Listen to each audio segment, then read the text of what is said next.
নমস্কার বন্ধুরা, দীপ্তশ্রী স্টুডিওতে আপনাদের স্বাগত। আজ আমি একটি কবিতা আবৃত্তি করছি। কবিতাটির নাম জন্মভূমি, লিখেছেন কবি রবীন্দ্রনাথ ঠাকুর। কবিতাটি ভালো লাগলে চ্যানেলটি সাবস্ক্রাইব করবেন এবং নিচে থাকা বেল আইকনটি প্রেস করবেন।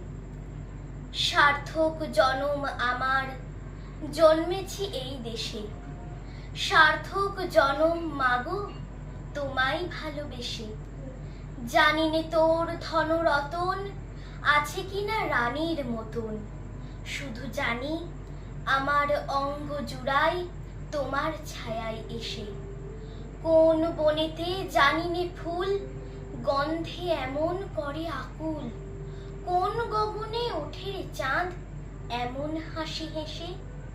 আঁখি মেলে তোমার আলো প্রথম আমার চোখ জুড়ালো, ওই আলোতেই নয়ন রেখে মুদব নয়ন শেষে। সার্থক জনম আমার, জন্মেছি এই দেশে। সার্থক জনম মাগো, তোমায় ভালোবেসে।